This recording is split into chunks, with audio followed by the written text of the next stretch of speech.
welcome to you all. Yeah. On behalf of the SEC, the Social Engagement Committee, I welcome you to our second webinar this year about the reaction of people to the disturbances in the world.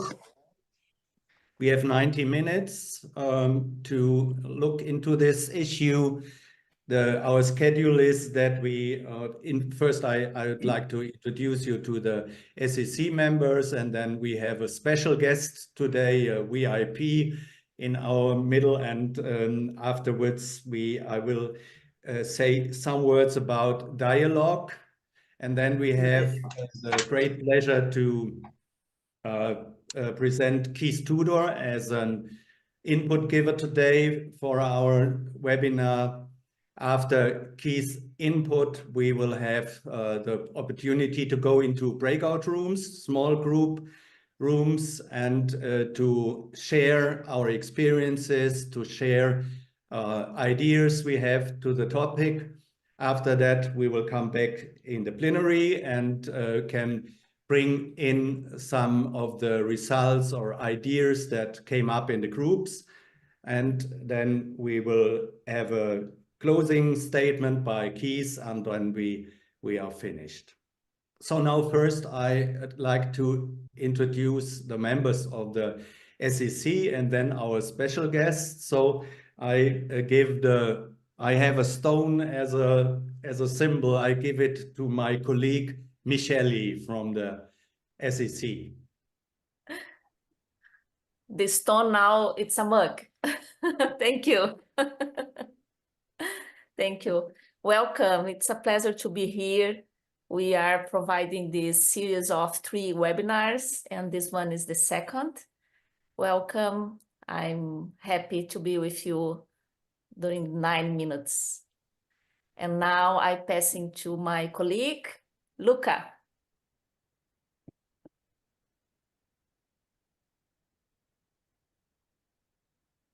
And there we go. Your mug came here. Hello to everybody. My name is Luca. I'm a member of the SEC committee for the past 2 years. I'm based in Milan. I'm very looking forward for our conversation today. And I pass over my mug to Chitra.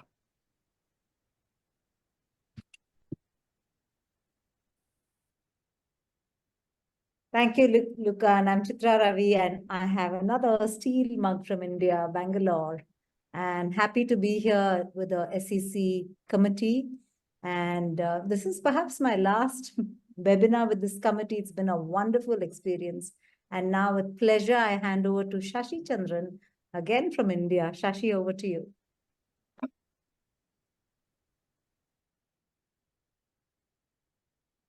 Mute.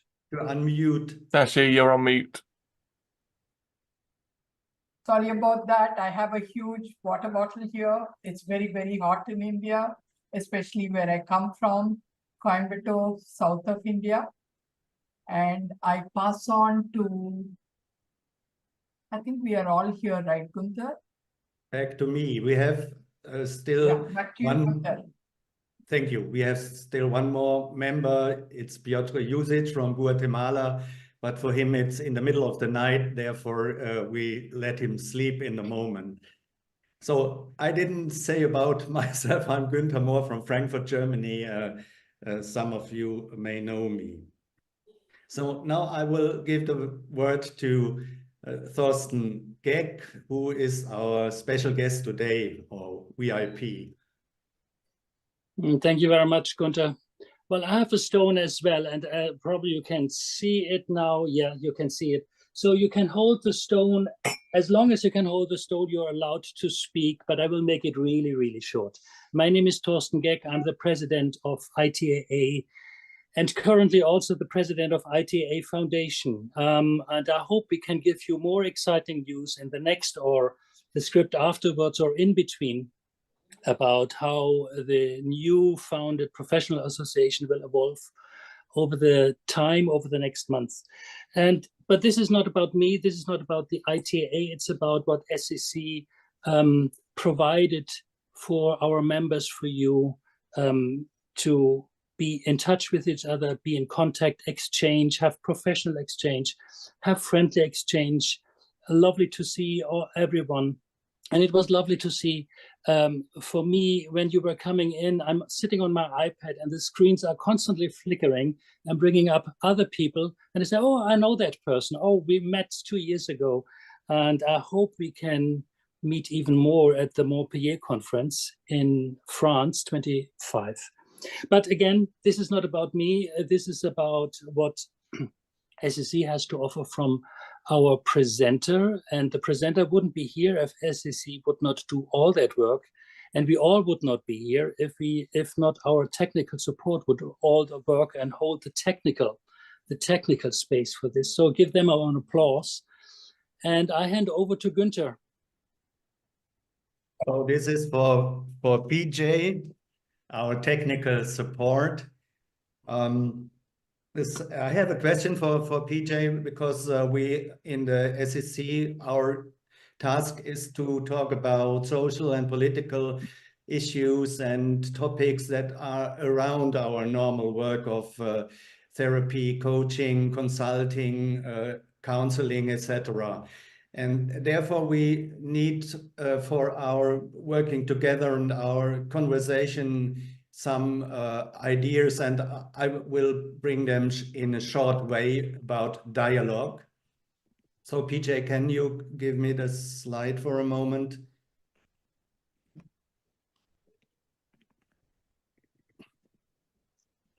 So what are the characteristics of dialogue? Dialogue is a conversation with a purpose. It's a civilized operation, democratic, and a constructive act.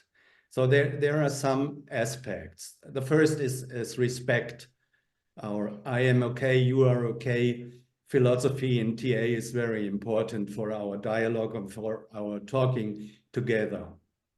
Then, especially for social or political topics, we have a lot of beliefs and judgments, and therefore there is a word to say to suspend beliefs and judgments first, not to fire out in the moment when we are liking to react very quick. So then I would like you to prefer to speak from your heart, that you can say what is inside of you, and that you're going to your feelings and what is really making sense for you. Then we have relational ethics, it's connected to the respect, how we deal with each other and how we communicate to each other.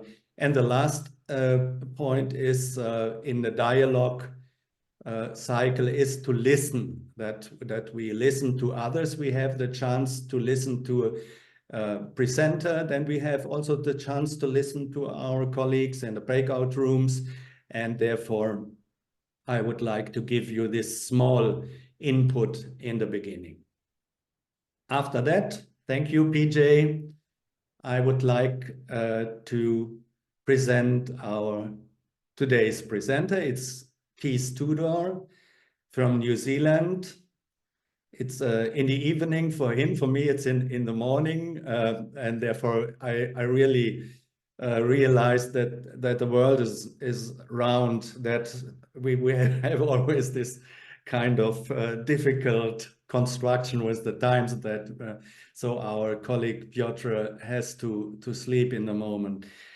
And something to you, Keith. I know you since a lot of years in the TA community, and I estimate your contributions. You gave us so many impulses and inputs about development of TA, connecting TA to other methods and original concepts. I don't want to number them now. And today we have the honor and the pleasure to welcome you as our presenter for the topic of how are we affected by the disturbances in the world, for example, the wars that are going on in our professional work. And you already wrote an article about that, and I know you're also preparing a book about that, if I remember it well. So, Keith, I give the word to you. Well, thank you so much, colleagues, for that warm welcome. I hope you can hear me clearly from where I'm sitting in here in New Zealand. Yeah, I do want to echo Torsten's thanks to the committee for your amazing work, and I feel very honoured and humbled by the invitation. And rather like Torsten, when I saw all these people coming in, I can't see everybody obviously on the same screen, but you know, there are people I know, people I don't know. I think Leslie in Canada is up at 3 o'clock in the morning, so my thanks to you, and particular thanks to my colleagues here in Aotearoa, New Zealand. And also I know at least one colleague from Italy is a new TSTA, and Alessia, I want to mention you and anybody who passed their exams recently, so we continue to celebrate that.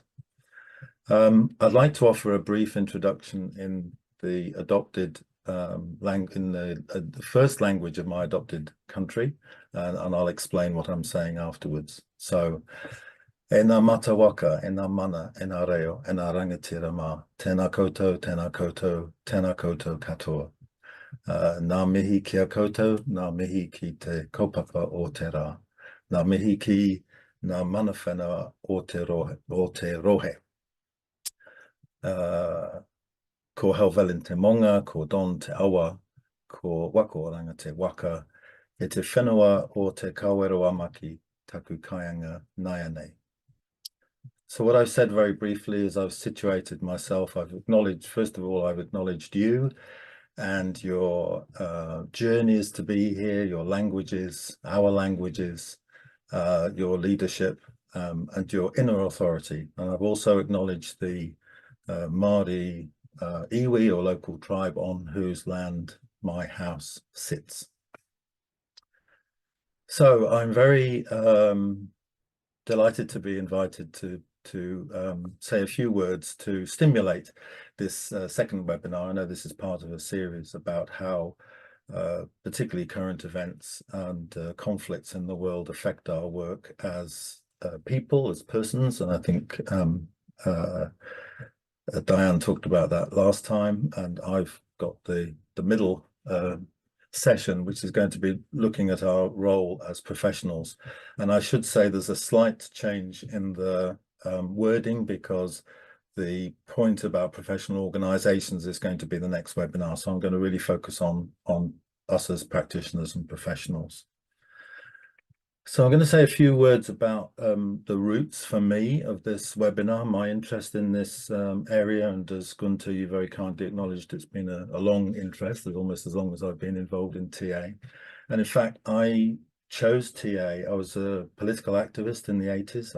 I would still say I'm a political activist, but more of an academic activist now. But I was certainly involved in various movements in the 1980s, and I chose TA as a therapeutic modality because of its radical psychiatry tradition and also its emphasis then on groups. And so part of my flag flying has been continuing to fly the flag for radical psychiatry and also for TA as a group psychotherapy. And that's my main application. I think the second route is that my work both in TA and beyond TA in social psychology and radical therapy, seeing particularly psychotherapy as both reflective and active and engaged with rather than avoidant of the social political world, and particularly cross-cultural engagement, about which I'm sure we could have another whole session. And most recently, my responses to the invasion of Ukraine through my article, which Gunter, you mentioned, on war, a group transactional analysis, where I applied Burns' considerations of destructive forces in groups and looked at that wider perspective. And finally, my speech earlier this year at the conference of the Ukraine Society of Transactional Analysis on Friends and Enemies. So in this webinar, I want to make the case for practitioners, and I would hope you discuss the case for practitioners being more engaged than avoidant about our disturbed and disturbing world, and indeed ways in which we disturb the world. My focus today, as I've said, is going to be on the professional practitioner, or our focus today. And next time will be on the implications for professional organizations. So I'd like to start with a quote, and as I read it, you might be curious to consider who this is from. Nowadays, it is the duty of every citizen to interest himself, in the original, in world events, lest they overwhelm him and his fellow citizens. It is no longer wise for scientists to refrain from expressing strong opinions and bringing strong influences to bear in a vigorous attempt to change the trend of history. Psychiatrists should and must concern themselves with political affairs. So you may have some ideas about who said that, and you may be surprised to know that it was our own ephemeris Eric Berne in 1947 in The Mind in Action. Interestingly, when that book was republished, that chapter wasn't included. The chapter in which it appeared wasn't included, so we can have some thoughts about that. So I want to say things under three headings, effectively. Firstly, there is always a context. To the expression, I'm okay, you're okay, Berne, in his last book, added the third-handed position, they're okay. And rumor has it that he borrowed that from Virginia Satir, who he was engaged with. I'm not engaged as in matrimonially, but I think he certainly had some professional relationship with her. And her phrase, which I think is particularly interesting, is I count, you count, context counts. And there is some thought that Berne got his third-handed position from that phrase, which I think is interesting. And of course, context counts for both the people we're working with as well as ourselves. The second point about this is that certainly in psychotherapy, the research for many years, I mean, over a quarter of a century now, has suggested that the biggest factor in determining the outcome of therapy is actually extra therapeutic factors. So more than the importance of the therapeutic relationship is the importance of context and people's, including people's personal lives, whether they can afford therapy and so on. And the other aspect that I want to sort of point to is that some approaches in TA have accounted for context, although TA is some ways seen as can be seen as a bit conservative and a bit cautious about politics. It has included and does include, I would say, the radical psychiatry tradition. Cathexis, to some extent, was concerned about context in terms of working in therapeutic communities. There was a tradition called Asclepion, which worked in prisons and was very effective for a short period of time in the 80s. There's a social transaction tradition, there's eco-TA, there's radical relational TA, and there's contextual TA. So there's a lot of areas of TA which we can look to help us think about the impact of context on our practice. The second element that I want to put forward is that there's always a decision to be made about practice. And I think about this in terms of why, what, with whom, and where. So why do we practice as we do? What's our motivation to practice? One of the scripts, if you like, that I inherited from my grandfather, who actually christened me, although I never knew it. He died before I really, grew up. But one of the things I was told about him is that he had a belief that we were here, our task in life is to leave the world a better place, to leave it better than we found it. And so that's very much been part of the family scripting, for better or worse. You can think of script both as creating identity and being self-limiting. But there's something about knowing what your motivation is for working with the people that you're working with, which I think is important in terms of context. In terms of the what of what we practice, I think that TA and, for instance, some of those traditions that I've just mentioned gives us some theoretical base for the ways in which we may acknowledge our context, as I did in my opening. I could have just said, hello, guys, here I am. But for me, it's important to place myself in context.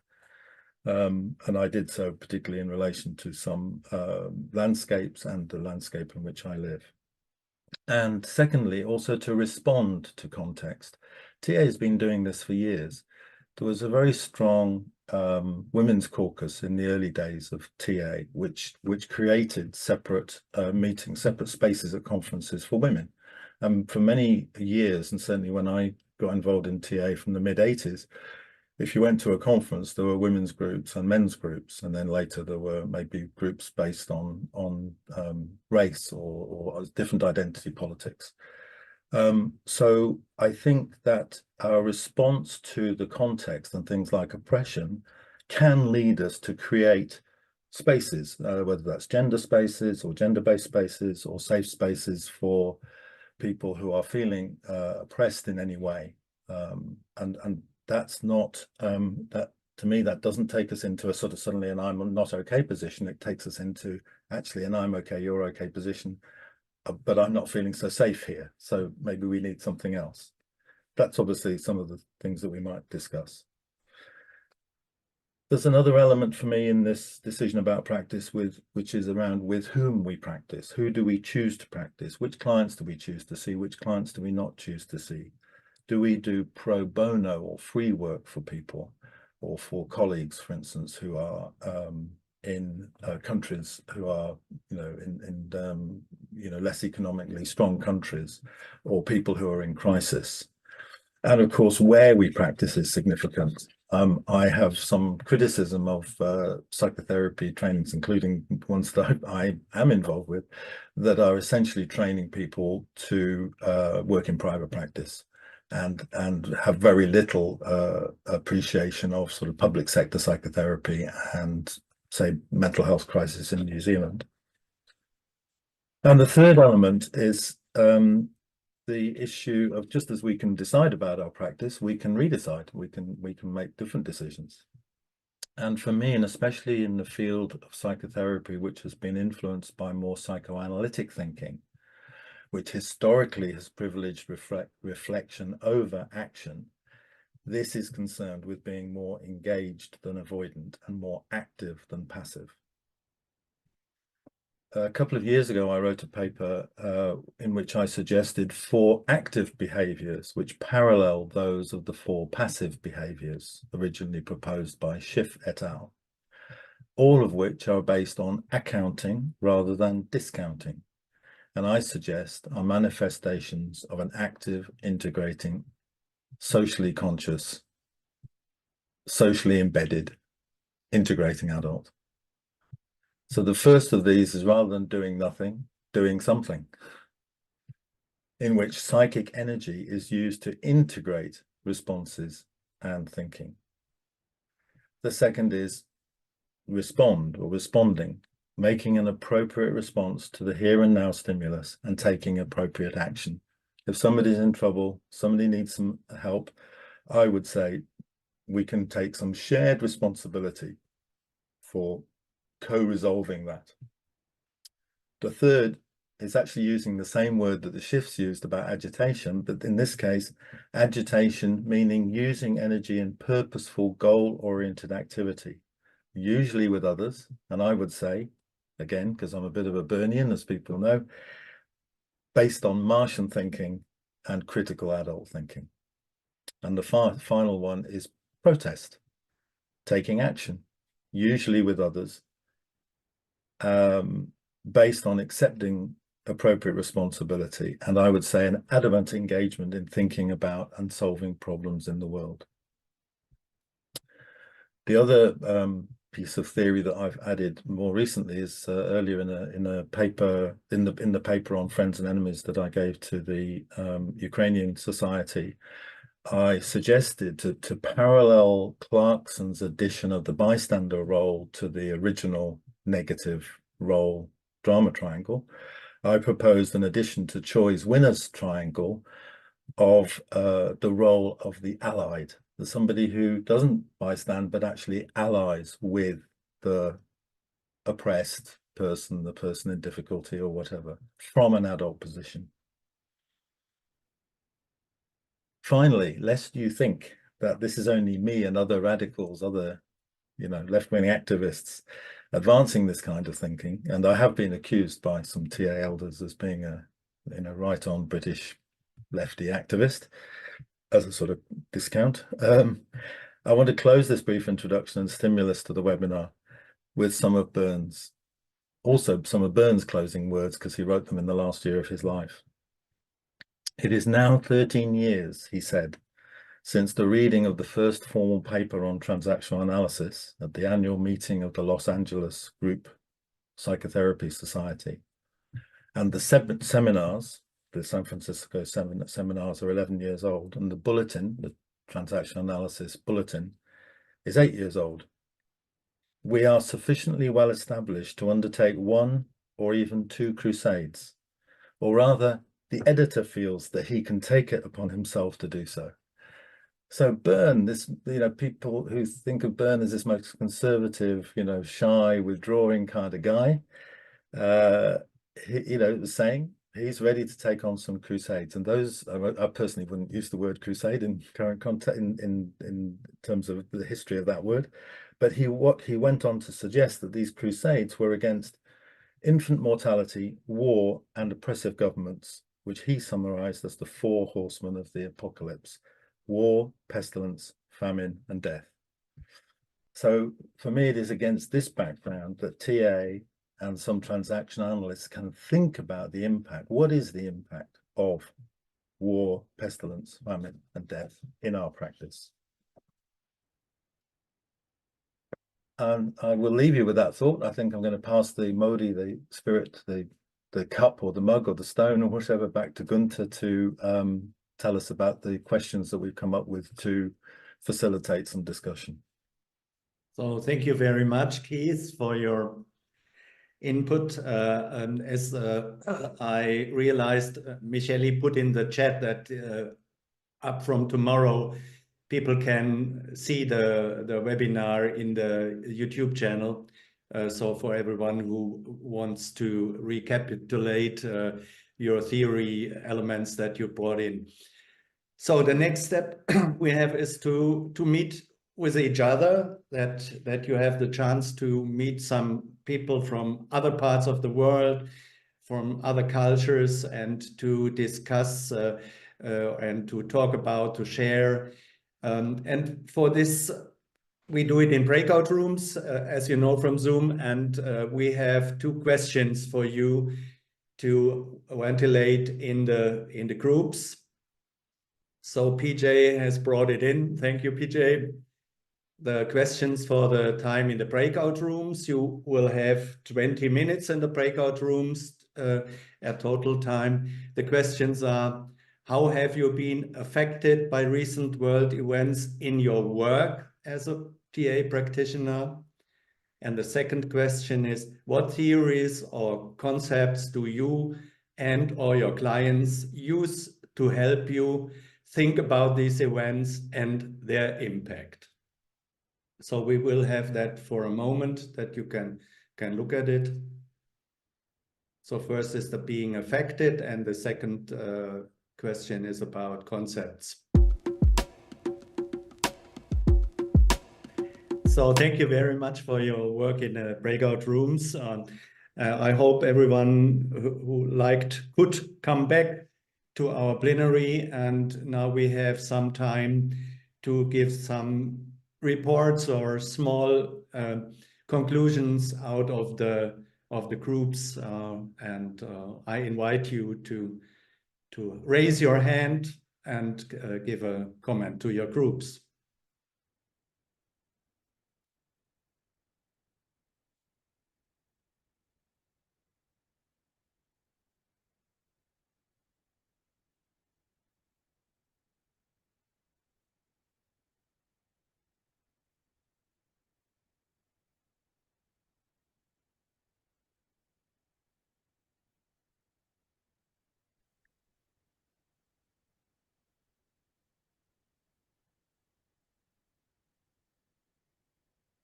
So who's willing to say something? Some ideas, impressions that you got? I will say something. I don't know where my picture is gone. I'm Elizabeth. You see, I'm at the top of this. Well, I'm at I can see my name is there, but can you hear me? Yes. All right. Well, in the group I was in, it was just me and another lady from Romania, and I felt it was very interesting that the way the problems of the world are affecting us. Our two countries, I'm in Ireland and she's in Romania, and yet it is the fact that people are coming from the Ukraine to our country and not always being made welcome in our country. And this is an immediate issue for us, even though that Ukraine is so far away. The issue is still actually, it's affecting us in our own small countries as well. And the idea that people are okay doesn't seem to be acceptable when you're trying to tell the Ukrainians to go home. Well, thank you, Elizabeth, for mentioning so I think that's also an issue, how the welcoming of the refugees is in single countries. Mitra has a hand. Mitra? Mitra. Okay, so first, I'm so happy to be here among you all after a long time, because I'm in the heart of the traumatic events of war between Iran and Israel. And I can say throughout my life, I have experienced war, civil war and national war. First, Iran-Iraq war for 8 years, and now the situation which runs between Iran and Israel. And also, just I'd like to say that this, although it affects identity, really sometimes I'm confused. Where is my country? And do I say means country means home, means somewhere which we need to feel safe and secure. But not only me, my fellow people, they won't feel secure at home, but still we like to be at home. And I feel, as a person who lives in the situation, I can say that I'm looking at it like a way of giving me growth, giving me different way of thinking, giving me a very different coping strategies, and finding meaning in traumatic events and converting them to useful and helping me to have a better empathetic feeling with other countries which are in the same situation. Yeah, that's all what I wanted to share. So thank you, Mitra, for giving us some impression from, I could say, out of the eye of the storm. And thank you. So the next one I see is Shaista. Yes, hello. Hi, everyone. First of all, I just want to thank the organisers for putting this together. It's a real relief for me that we're having this conversation in the way that we are. So we talked about lots of things in our group. Amongst them, things we talked about was the need to name what's going on really clearly, to name white supremacy, to name colonization, to talk about the language that we use. In terms of the clients that we work with, as has already been said, in the dynamic and the context, who has been colonized and whose history is more linked with the colonizers. All of this needs to be brought out and talked about. I'm British, born and raised here in the UK. My family are from Pakistan. I am the great-granddaughter of colonized subjects. And for me, what is going on in the world, be it in Gaza, Ukraine, anywhere else, is very close to me. It's running through my veins. and the generational trauma that is emerging in my family through watching these horrific images in Gaza, for example, or Ukraine or anywhere, Sudan, is very real. It's very visceral. And the clients that I specifically have chosen to work with overwhelmingly are very marginalized people. And I've chosen to do this right now. I'm very early on in my TA journey, in my practice, because I'm aware that resource, we have to talk about resource. Colonization ultimately is about resource, land resource, labor resource, and we have to talk about resource in relation to our work as TA practitioners. I think that collectively we need to become far more braver about how we talk about these issues, and really the focus needs to be on our white brothers and sisters, our white siblings, because we are all racialized, and we all know that in this world, in the context that we're in, it's brown and black people who are racialized in a way that is more dehumanizing and violent and dangerous to us, to the point where our actual existence is threatened and denied.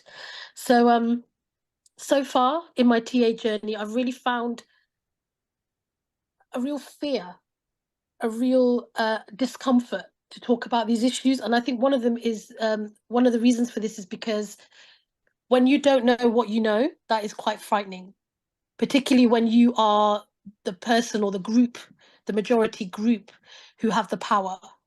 And so for me, I think this is a really essential, it's really essential that we start getting to grips with this, and we start really looking at how we decolonize transactional analysis. We're not going to do it overnight, but we need to start having these braver conversations that lead us to examine the route to decolonizing a TA.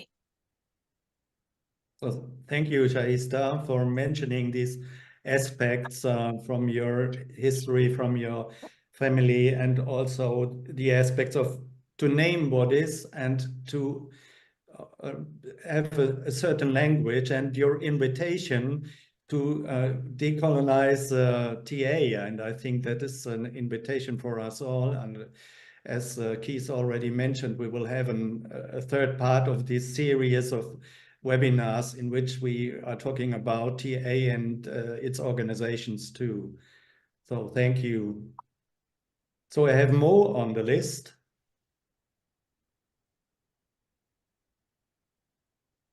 You're on mute, Mo. Hello. Yes, I've done it. Thank you. Shez, so that was really good to hear what you said there. I think you were absolutely right about the courage needed for the people in more power to face their own fear is the key forward, rather than avoid dealing with the issues that arise. In our group, there were 3 of us, Antonella and Leslie, and the things that came to the surface were to do with the very basic ego states, drama triangle, that was really useful, and that we were finding that with clients they were raising dissociated parts of themselves that were triggered by this, by the war and the conflict. And we talked about how we need to be able to learn to live and sit with not knowing the answers, but still engage and hold hope. And for me, that is our ability to sit with the parts of ourselves that feel I'm not okay because I don't have an answer to this, and neither does anyone else. So it would be the minus position into holding, not knowing the answers, but still being willing to engage and hold hope. Thank you.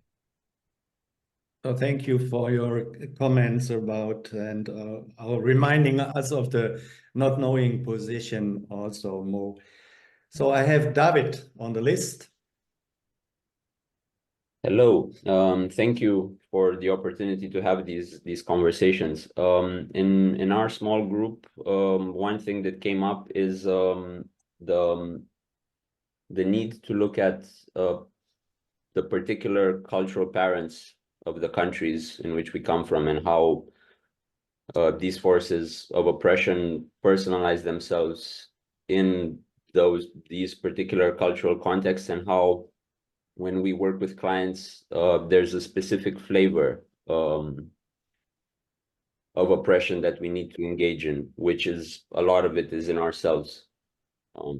So we started a very fruitful and interesting dialogue, but I'll bite a short one on this particular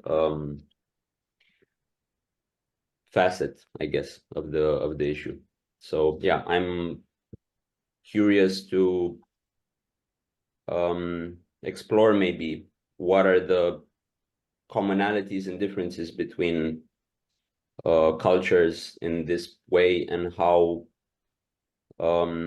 based on those commonalities and differences, how we can engage individually as therapists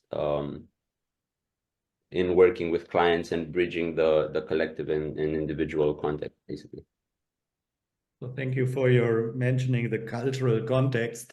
And I heard the word specific flavor in it. I think that I will remind. Thank you, David. Then I have Sarah. Hi, thank you so much for this. We were in a small group of 3 as well, and the things that came up mostly were about courage, the courage to engage and speak to the challenges. What's that, sorry? The challenges in the world, and then with clients and colleagues, speaking about how alone that people can feel, and that kind of isolation that can occur, and really being able to listen and hear that and hear their story. And the other things that came up were the intuition, that listening to our intuition in terms of, you know, having the bravery to communicate and having the bravery to speak to things and softly contracting around that, you know, that one of our participants did that really in a lovely way. And then one thing for me was from Contextual TA, there's this quote that James Sedgwick says in his book, which is, when our voice isn't heard and we lack social power to influence others, then the adult capacity to act on the world through open communication evaporates. And I think that that's it's really important for us to be brave and speak to what is difficult. So thank you for mentioning courage, and also this case of feeling alone. Maybe our aim in the SEC is also to create a forum to listen to the other narrative, or to the other story, or to the other impressions that people have. Thank you. So then I have Elaine. I hope I pronounce your name right. Yes, you have. Thank you. In our group, we had members who come from Serbia, Romania, and India, and I'm in Brighton, England. And I think what came through was what we talked about a little bit was the history, and it was really interesting hearing Keith. I kind of heard it as a challenge at the beginning, engaged with rather than avoidant of, and I come from a politically active background,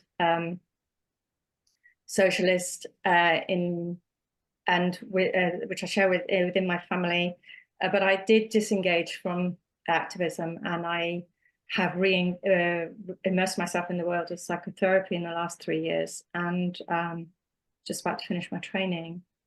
But I would take that as a personal challenge, and I really want to what Shaista said about colonialism white supremacy is what we talked about in our group as well, because obviously there's massive historical and cultural background to what is going on in the world. And we're seeing a lot of the effects of colonialism from various nations being played out across the world in a lot of the wars that are going on at the moment. And for me, I feel a deep sense of despair about it, particularly in my country where there is so little accounting for what we've done around the globe and the effects that we've had. And so, so I think, the courage to speak to it is something we are all called to do, regardless of gender, religious background, race, political background. I mean, I have no answers for anybody, and for me, I think our interconnectedness is something we need to work at, and meetings like this help me to connect with everyone around this planet. And it gives me some optimism to know that we are all in our own individual ways trying to improve the situation that we have inherited. Well, thank you, Elaine. You remember us of the term of despair. We already tried to focus on that in an earlier webinar of the SEC, which was called Hope and Despair. Maybe if anyone is interested, you can find it on the ITAA website. So I see, Adrian, you have the last 2 minutes of our comments, and then Keith will have another part. Thank you, Adrian. Please. Okay, I missed most of the breakout room because my car was being fixed, a new wheel. I've got problems with my car. And I thought to myself while this was happening, this is taking me away from where I want to be. I want to be here with you, engaging with you in this very important dialogue. And I thought, this is a parallel process, that what is happening in the outside world and what is impinging on us takes us away from our core self and our core values sometimes when we have to prioritize something that is happening in the wider context. And I've been dealing with what I feel, what gets evoked when I can't be here with you, but have to attend to what is happening outside. And I was thinking about that in terms of discounting, really, what has to be discounted so that what is a priority has to be accounted. And it's very interesting that even as I'm talking to you now, I'm getting phone calls coming in and I'm having to put a little message in that says, I can't talk to you now. And I'm so a bit overwhelmed with what might be the context in which we're working, where we're trying to make a sacred space in the therapy room, particularly, where the client perhaps can get away from the disturbances in the outer world and to find a space where they can find themselves and their soul. But the outside distracts us, and how we put up a boundary sometimes in order to find ourselves, not to lose ourselves. So I just wanted to put that perspective in. Thank you, Adrian, for your words. And I hand over to Keith.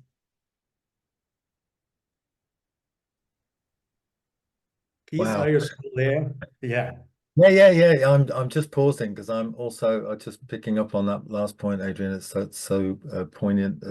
I think this is a real challenge, that we can be overwhelmed, even overwhelmed by what we're hearing in this meeting, let alone what's happening outside in our real world, whatever that is. I think I'll just say a very few closing comments. Whenever I'm asked to talk about TA, I tend to think of the four, what sometimes I think they're referred to as 4 fundamental pillars of TA, that most TA theory we can kind of put in or under transactions, ego states, scripts, and games. And I think they probably all need deconstructing and decolonizing. And I'm really with Shaista, your perspective. And of course, that's a very current interest in not only here in Aotearoa, New Zealand, where there's a real push in education to decolonize all curricula, but I think it's also an international movement. And so I kind of want to say, I think we can think of some of what we're dealing with in terms of the theory that we have, like transactions we can think about in terms of power plays and speaking truth to power and open communication, which, by the way, I think is not very well elaborated in TA. We talk about, contractual method and open communication are two fundamental principles of TA method, and we've got books on contractual method, hardly anything, and it's not a single article in the TAJ about open communication, which is something I'm hoping to do something about when I get a moment. But I think we can think about these tensions in terms of what do we need, how do we need to conduct ourselves transactionally so that people can genuinely speak from an I'm okay, you're okay, they're okay position. I think in terms of ego states, we can think about certainly critical parent. I take, David, your point about the critical parent of culture and also shifting, I think, the idea, Drago's notion of the cultural parent to, I would say, the cultural adult and knowing the difference between those. And picking up on ideas about the dissociated parts I think Mo talked about. And of course, the integrating adult and interconnected, having a sense of who we are as people. And of course, the deconstructive bit is, are ego states the best way to think about personality in the 21st century? I suspect not. That's maybe another webinar. In terms of scripts, I think we can think about powerless scripts and how that plays out. And of course, in terms of games, we can talk about bystander, allied roles, and so on. So I think there's a lot. TA is still a useful framework for thinking about the impact of the social world in our work. And at the same time, we also need to be critical of TA and update the theory and maybe even let go of some of the theory as we have done. So I think that's probably all I have to say at this point, other than thank you so much. And I feel very stimulated by what people have said. I feel very appreciative of the fact that so many people are here at from all over the world at different times of the day and night. And I hope that I know that this is not the last word. This is in some ways a continuing journey, and I hope that I and others can continue to think about and act on this topic. And so from me, I'd say kia kaha, kia maya, kia mana wanui, which means be strong, be brave, and be steadfast. Thank you. So thank you, Keith. Now we have some minutes for a small closing piece. I'd like to thank you all for your contributions and the time you spent for our gathering today. All the people who contributed in the chat also, I'd like to name Monique, who also reported from her group in the chat and didn't had a voice in the group. So thank you from my side as a chair of the SEC. Are there some last words of you to say for the closing of today?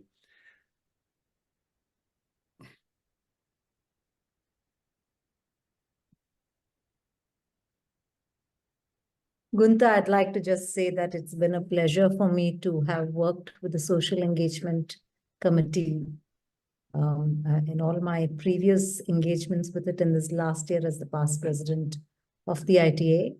And this perhaps might be the last webinar that I have been a part of, because I finished my term in July this year.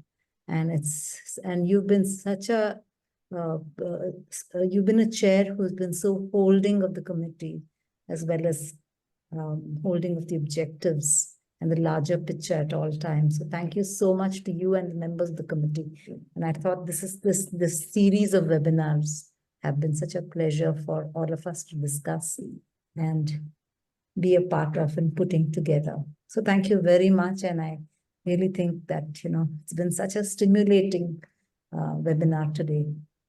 And of course, to Keith, who's held the role of the chair of this webinar, it's just such a pleasure always, Keith. Thank you. Yeah. I'm not thanking each member of the committee. I know that is great. Thank you, Keith. Yeah.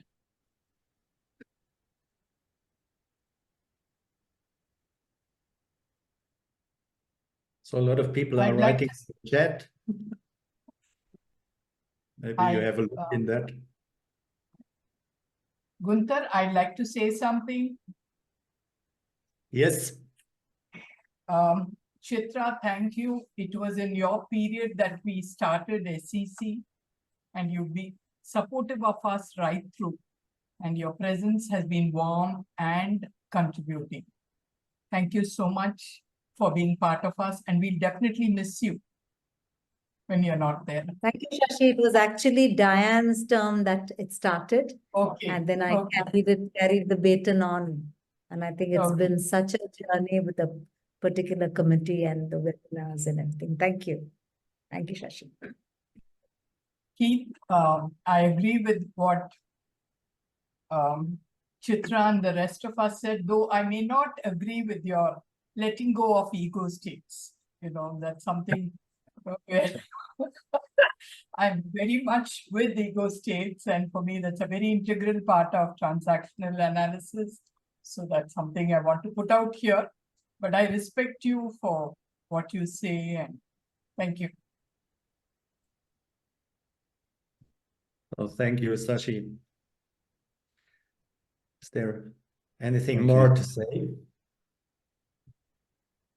I say thank you to all the organizations and all the people, and to you, Keith, for keeping this dialogue open, for keeping us aware really of the social issues, the political issues, the planetary issues, the eco issues that are so important in our work. We become very egocentric, and I think it's time for us to become ecocentric and soul-centric, so that we actually are opening out ego states into a much wider context of relevance, being, and presence. And thank you, all of you who have made this possible in our community. Thank you. Thank you, Adrian. John? Yes, I just can't let this opportunity pass to not invite you all to Aotearoa, New Zealand in November for our conference. We have some wonderful keynote speakers, of which Keith is one. So please come in November. Thank you, John. Okay, thank you. So, can I just want to say in terms of this process, I'm really enjoying the spacious ending. Often meetings just finish and we go right up to the deadline and everybody's sort of disappearing, going, thank you. And I don't know if it's just happened today, or I know it was partly planned, but maybe it's even more spacious. I just love the connections and the goodbyes and in the comments. So I feel very warmed by that and connected, and thank you again. And Shashi, I look forward to your reactions to my next book, because I'm really making the case that TA is about transactional analysis, not ego state analysis. So maybe somebody will ask you to review it. Okay, so we are not sure about the special date of the third piece of our series about TA organizations and the topic of avoidance and engagement in these turbulent times, but you will be informed by us, and I think it will be, let's say, what did we talk about, Luca? September, or what is our Luca? After the summer, after the summer, yeah.